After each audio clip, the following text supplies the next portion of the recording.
Com a importância que o Trump e os Estados Unidos têm para a geopolítica internacional, alguns países, como por exemplo a Argentina, também ameaçam sair do OMS e também do Acordo de Paris.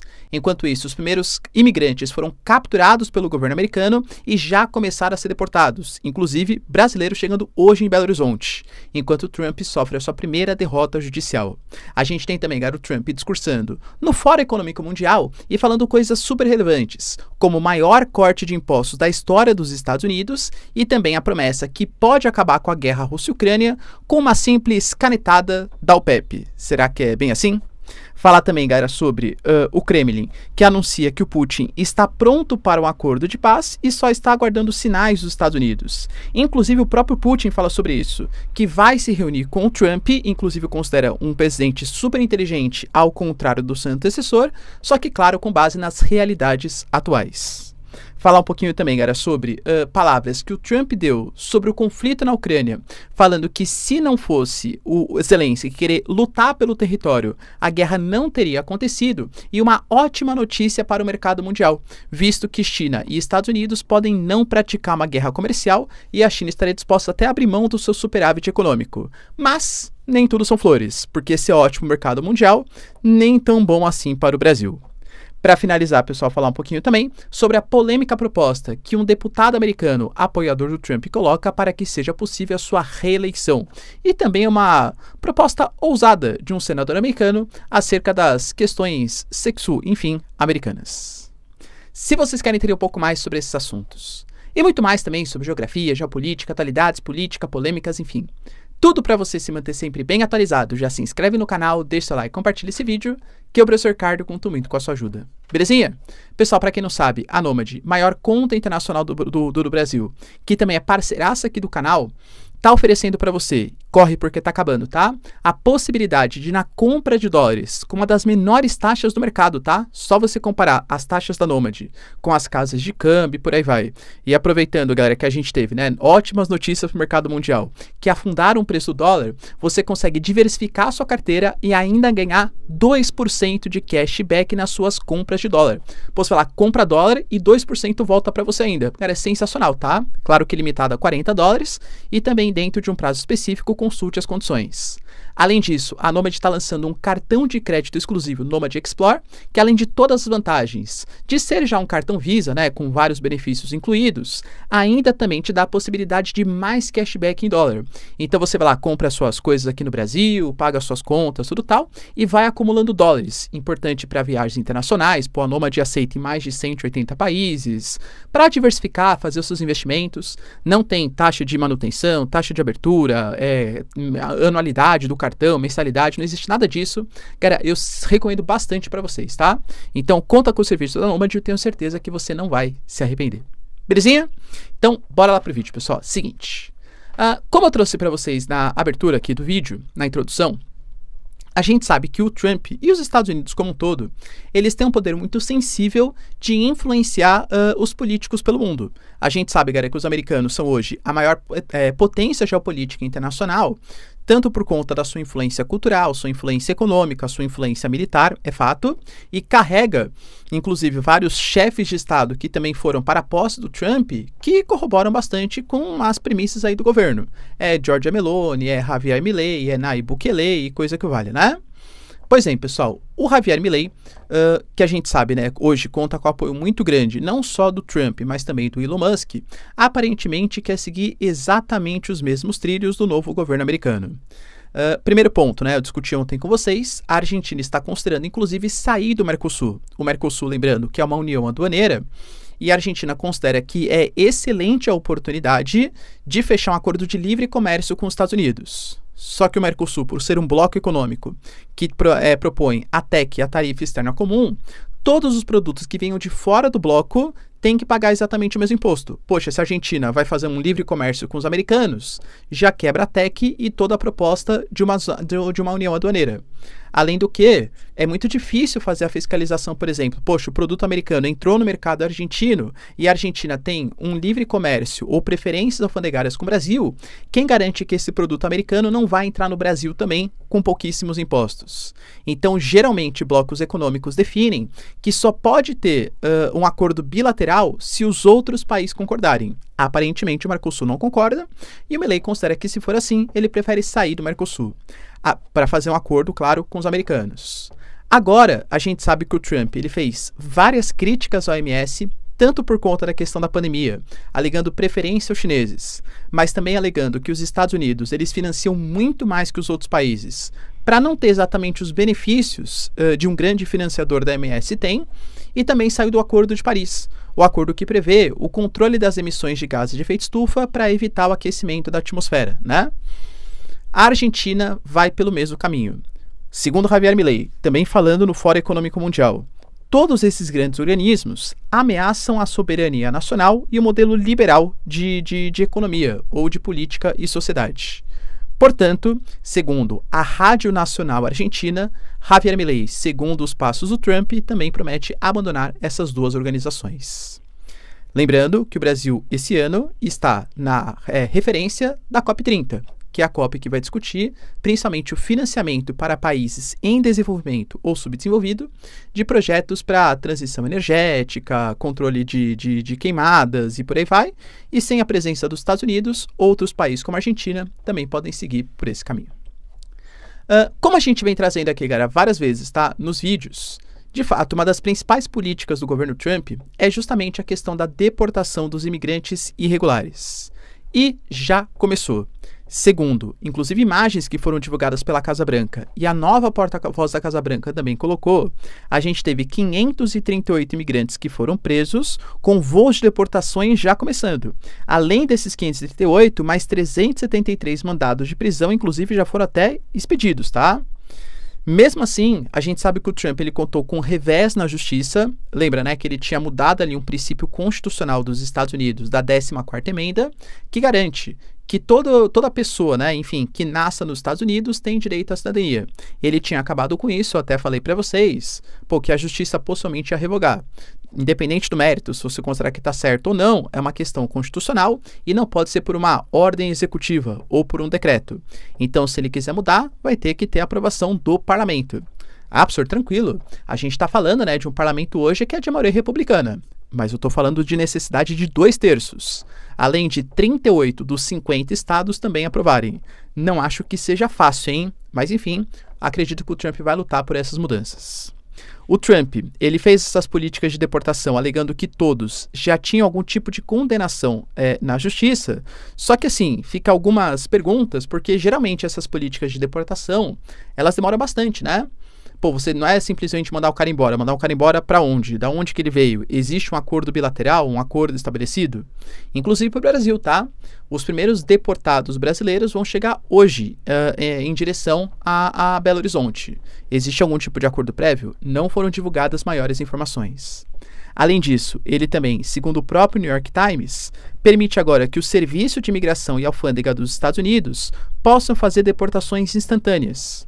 O Biden, ele tinha concedido uma espécie de visto humanitário, que seria uma espécie de visto provisório, para países que sofrem com a situação de violência, de guerra civil, de crise econômica.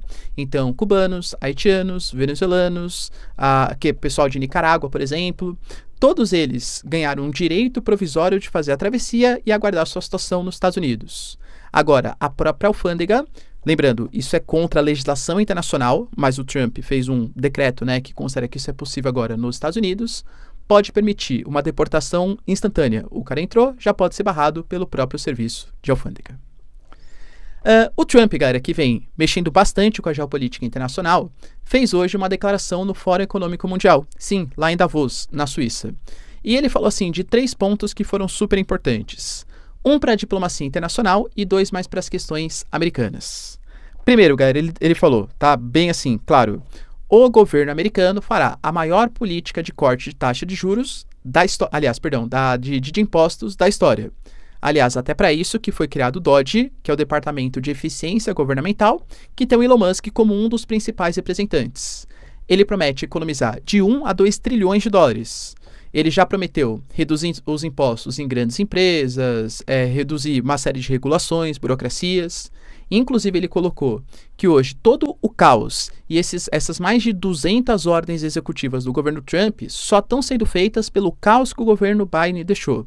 de déficits econômicos americanos, de uma permeabilidade muito grande da fronteira, do aumento da dívida pública, com programas como Green New Belt, como isenções fiscais, aliás, como incentivos fiscais, gastos públicos exageradíssimos. Então ele promete enxugar a máquina pública. Só que daí já vai uma primeira polêmica. Foi política, beleza, se passar pelo parlamento, poder executivo, cara, é o que a população de fato quer. A questão é que ele falou que por conta disso, ele vai exigir do Fed, do Federal Reserve, Jerome Powell, que ele faça uma política agressiva de corte de taxa de juros. Os Estados Unidos, eles estão às vésperas de uma nova reunião que vai acontecer no dia 28 e dia 29 do Banco Central Americano, do Fed, do Federal Reserve. Só porque você falou que isso é polêmico, né? Poxa, se você abaixa a taxa de juros, é natural que as pessoas contraiam mais crédito, que isso aumente o nível de investimentos, que sejam construídos mais edifícios, que mais empregos sejam gerados, que a economia real, né? Porque tem muito mais contração de crédito, está muito mais facilitado, que gere mais emprego, movimente mais economia. Independente se você considera que é certo ou não, reduzir os juros, tá? Não é essa a discussão. A questão é que os Estados Unidos, eles se gabam por ser um país liberal. E até por isso, o Brasil até fez uma copiadinha, vai mais ou menos, não só dos Estados Unidos, claro, mas eles têm um banco central independente. Por quê? Porque para um presidente, pô, é sensacional que a taxa de juros esteja baixa, porque a população sente um poder de consumo muito maior. Então, geralmente, isso aumenta a popularidade do governante porque você aquece a economia. Só que se você não fizer de maneira controlada, isso pode injetar tanto dinheiro no mercado que acabe gerando inflação, que é um problema grave, inclusive também produzido pelo governo Biden e governo Kamala. Os Estados Unidos têm como meta 2% de inflação. A gente tem hoje, né, 3% mais ou menos aí, que já é uma inflação muito mais baixa do que foi no ápice inflacionário do governo Biden, mas ainda não está dentro da meta. Então o Trump ele vai obrigar o Jerome Powell a baixar a marretada os juros. Isso é liberal? Entende? Cara, geralmente o Banco Central ele baixa se ele percebe que existe um clima econômico para fazer isso, pelo menos em economias mais liberais. Então já gerou uma certa crítica por conta de uma possível interferência. Lembrando que pela lei americana não há possibilidade, tá, de você demitir o presidente do Banco Central. O presidente não tem poder para fazer isso pela independência justamente da política econômica e também da política, né, de fato aí do governo Trump. Será, pessoal, que ele vai obrigar por vias políticas uma interferência no Banco Central americano? Deixa aí seus comentários. E também falou sobre a questão da geopolítica internacional, sobre uma medida importante para reduzir a inflação dos Estados Unidos, e não só dos Estados Unidos, mas do mundo, inclusive que traria também, por consequência, é a tendência, uma redução da taxa de juros. A queda do preço do dólar, aliás, do petróleo. E olha que interessante, cara. A gente sabe que o petróleo é uma commodity, portanto, o seu preço é regulado de acordo com o mercado de ações futuro, de acordo com a lei da oferta e da procura. O mundo hoje precisa de bastante petróleo e por conta disso nós temos uma OPEP, Organização dos Países Exportadores de Petróleo, que faz reuniões periódicas e decide, poxa, será que o petróleo está muito caro? Porque se estiver muito caro é bom para a gente que está vendendo petróleo, mas em compensação a gente freia a economia mundial, porque os países vão comprar menos petróleo, aquecendo menos a economia. Então vamos baixar um pouco o preço do petróleo, porque a gente incentiva a economia. Opa, mas se a gente baixa muito o preço do petróleo, nós, países produtores, acabamos tendo menos lucros nas nossas exportações. Então, geralmente, a OPEP se reúne periodicamente e a Arábia Saudita é a principal liderança. A Arábia Saudita que mantém boas relações com o governo americano.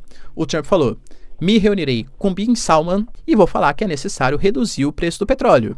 Convence os países da OPEP, Irã, Kuwait, Iraque, etc., a aumentarem a produção de petróleo para gerar uma queda do preço. Gerando uma queda do preço, isso vai acelerar a economia mundial e permitir uma queda dos juros, porque a inflação tende a ser controlada com uma energia mais barata. De novo, cara, aparentemente faz sentido. Mas será que é a vontade da Arábia Saudita e dos outros países da OPEP? Vamos aí aguardar cenas nos próximos capítulos. Inclusive, ele colocou que a queda do preço do petróleo poderia ser um ponto sensível até para acabar com a guerra Rússia-Ucrânia, alegando que a Rússia ganha muito dinheiro exportando petróleo. Se o petróleo ficar mais barato, naturalmente você sufoca a economia russa e faria mais sentido para trazer uma situação de paz. A Rússia, o Kremlin, né, via Peskov, que é o porta-voz do Putin, se pronunciou e colocou que o Putin está pronto para discutir uma situação de paz, mas está no aguardo de sinais dos Estados Unidos.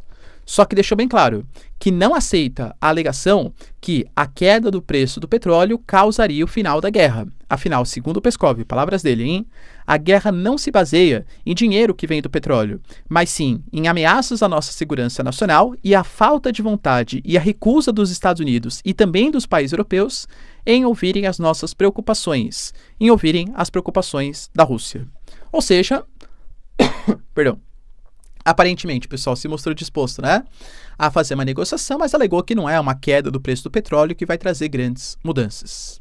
O próprio Putin deu uma série de entrevistas e falou sobre pontos polêmicos também. E falou sobre a necessidade de fazer um acordo com os Estados Unidos. O Putin deixou bem claro, hein? Nós vamos nos reunir, só que com base nas realidades atuais, e para conversar com calma sobre quais são as áreas de interesse dos Estados Unidos e da Rússia. Sim, nós russos estamos prontos. Quando foi perguntado se ele aceitaria negociar com a Ucrânia, ele também falou que está bem claro que ele sempre quis negociar, mas que os patrocinadores da guerra, que geralmente é como ele chama, principalmente o Reino Unido, na época o Boris Johnson, e o Joe Biden, não deixaram o Zelensky negociar. Ele fala que hoje não tem como ter uma negociação por dois motivos. Porque o Zelensky não é um presidente legítimo, já que deveria ter tido eleições ano passado, que ele simplesmente não fez, por conta da situação de guerra, e porque a própria Ucrânia, o Zelensky, ele assinou um termo, uma espécie de lei, um decreto, que impede negociações com a Rússia. Então não é possível ter uma situação de paz. Mas falou também, galera, que os Estados Unidos, agora com o governo Trump, pode passar muito mais credibilidade, porque é um governo inteligente e que não vai jogar contra a própria economia americana. Ele até falou, por exemplo, que quando a Rússia e a China e os BRICS estão pautando uma desdolarização da economia internacional, não entende errado. A Rússia não abandonou o dólar. Quem pediu que o dólar fosse utilizado ou que a Rússia pudesse usar o sistema SWIFT de pagamentos e gerou um certo temor no mundo que está buscando alternativas a esse monopólio americano das transações comerciais e transações econômicas foi o próprio governo Biden. Então colocou a culpa nos Estados Unidos. E o próprio Trump, hein, para declarações polêmicas para o Zelensky, colocou, galera, que na verdade o conflito na Ucrânia só não foi resolvido porque o Zelensky quis lutar contra um ente que é muito maior que ele. Só que sempre amparado nos bilhões de dólares que o governo Biden despejou na Ucrânia. E que essa situação vai mudar. Ou seja, segundo ele, está muito mais difícil negociar porque o Zelensky não quis negociar no princípio e quis confrontar, achando que os americanos e a OTAN garantiriam a Ucrânia, baseado nos bilhões de dólares dos Estados Unidos. Faz sentido, pessoal? Outra boa notícia para o mundo, mas que talvez não seja uma boa notícia para o Brasil, vamos entender por quê, é que aparentemente toda aquela questão dos Estados Unidos, hein? Vamos colocar sobretaxa de 60%, de até 200%, sobretaxar carros elétricos, proteção intelectual, questões, por exemplo, dos chips e semicondutores, tudo tal. Aparentemente, o clima está um pouco mais ameno entre Trump e Xi Jinping. Eu até coloquei para vocês, né, que o Trump, geralmente, ele negocia bem com Putin, Xi Jinping, etc. E ele tinha falado que ele aceitava, e até mesmo telefonou para o Xi Jinping, negociar com a China. Pois bem, tivemos palavras, pessoal, importantes da China, alegando que aceita negociar um acordo comercial com os Estados Unidos e que não deseja necessariamente ter um superávit comercial com o americano e que, inclusive, até aceita fazer algum tipo de acordo mais justo. Professor, em que sentido, né? Quando a gente analisa a balança comercial Estados Unidos e China, impressiona não só pelas trocas comerciais. De fato, a gente tem hoje as duas maiores economias do globo, sendo os dois maiores parceiros comerciais um do outro, só que numa relação muito deficitária para os americanos. Segundo Trump, o Biden, ou a administração Biden, fez com que os americanos perdessem na balança comercial, ou seja, exportação menos importação, cerca de 1,1 trilhão de dólares. Pois isso é quase metade do PIB brasileiro. Ou seja, um país, é nós, Brasilzão, que estamos entre as 10 maiores economias do globo, metade de um Brasil é dado, não é dado, né? Negociado, claro, para os chineses por ano. Então, até a própria China, segundo declarações locais, o próprio vice-primeiro-ministro colocou que nós queremos sim, de fato, importar mais dos Estados Unidos e promover um comércio mais equilibrado e alegou que guerras tarifárias e comerciais não têm vencedores. Por isso, a China aceita negociar com os americanos. O próprio Narendra Modi, por exemplo, da Índia, também já mostrou uma certa disponibilidade para tentar reduzir o déficit com os Estados Unidos, facilitando algum tipo de importação de produto americano. Cara, não é o tipo de negociação que o Trump faz? Eu falei desde o começo. Não acho que o Trump ia taxar alguns produtos em 200% da China, mas ameaçando fazer isso, talvez a China mostre uma certa predisposição em negociar com os Estados Unidos. Não acho que o Trump vai querer invadir a Groenlândia, mas falando isso, talvez mostre uma predisposição da Dinamarca a aceitar colocar mais bases, mais militares, negociar alguns acordos de exploração de minério, exploração de rotas comerciais do Ártico, entende? Então, na minha concepção, é uma jogadinha safada, vai, entre aspas, aí, do Trump. Professor, isso é ótimo, né? É só você ver, por exemplo, como está o clima do mercado mundial. Se as duas maiores economias do globo aparentemente não entrarão numa guerra comercial, os ânimos mudam. A gente teve uma queda do dólar, inclusive, tá? Usa Nomad para comprar os seus dólares, recomendo bastante, tá? Cara, porque isso volta, hein? Dólar, tendência é sempre, né? Céu ali, tá? Mas enfim, não tô recomendando nada. Voltando. Mas de fato, pessoal, isso pode preocupar o Brasil por quê? Os Estados Unidos, principalmente do ponto de vista agrícola, concorre com o Brasil em alguns produtos. Talvez os mais caricatos, os mais famosos, soja e milho. Se a gente não tivesse um acordo entre China e Estados Unidos e a China começasse a importar mais soja e milho do Brasil, a nossa agroexportação poderia aumentar a sua produtividade, sua exportação, em cerca de 8,9 milhões de toneladas por ano. Pô, isso seria um baita benefício para a nossa balança comercial. Mas o que a gente vem tendo é que a China aceita reduzir o déficit com os Estados Unidos. Muito possivelmente, de novo, estou especulando, tá? Não é informação, é especulação. O Trump vai meio que negociar com os chineses, obrigando a colocar uma cota de importação de produtos agrícolas. E aí a China não importará mais do Brasil, fazendo com que a nossa balança comercial seja prejudicada. Então, por isso que eu falo, né? Tem o lado positivo e o lado negativo. O lado positivo é que com as duas maiores economias do globo não travando uma guerra comercial, o mundo inteiro cresce. Mas, em compensação, muito possivelmente a China abrirá mão de negociar com o mercado brasileiro para reduzir um pouco o déficit importando no mercado americano. E para finalizar, pessoal, a última notícia também bem relevante é que a gente teve um deputado, o Andy Ogles, que é um deputado apoiador aí do Trump, fazendo uma permissão, ou pelo menos um projeto ali, para a mudança da Constituição dos Estados Unidos, que permitiria um terceiro governo Trump. Como a gente sabe, pessoal, desde 51 nos Estados Unidos, não é permitido uma terceira eleição, um terceiro mandato presidencial, né? Por quê? A gente teve o Roosevelt, que ele foi eleito 4 vezes. Desde então, a justiça americana, aliás, a política americana considerou como perigoso isso, né? Pô, ter tantos presidentes aí em bandeira várias vezes consecutivas. E falou que só podia se eleger 2 vezes, mesmo que não consecutiva. Ou seja, o Trump, que já foi eleito, já foi presidente de 2017 até 2020, não poderia governar de novo, já que ele vai ser presidente agora, não poderia governar uma terceira vez. Essa mudança, ela pode acontecer por esse projeto que foi colocado, e o próprio Trump colocou, inicialmente que não tinha intenção, o Trump já tem os seus 78 anos, né? Mas que se ele fizesse um ótimo governo, todo mundo pedisse, ele poderia até reconsiderar essa proposta. Baita migué, né, galera? Tá? Ele quer, claro que quer, tá bom? Só que, como eu falei pra vocês, não é simples. A Constituição americana, ela data de 1787 e para ter uma mudança nela, 2/3 da Câmara e também do Senado e 38 dos 50 estados americanos. Desde 1787, só tivemos 27 mudanças na Constituição, sendo que a última aconteceu há mais de 30 anos. Será, pessoal, que o Trump vai conseguir uma mudança para conseguir se eleger nos Estados Unidos? Deixa aí nos comentários, quero saber sua opinião. No mais, galera, esqueci de colocar também, um senador polêmico fez uma... Posso nem falar essas palavras aqui no YouTube, hein? Mas fez uma proposta aí que vai ser proibido você desperdiçar alguns materiais orgânicos produzidos pelo homem se não for para fins de procriação. Será que passa? Deixa aí nos comentários, quero saber sua opinião. No mais, galera, se vocês curtiram o vídeo, tamo junto, beijos, abraços e tchau, tchau.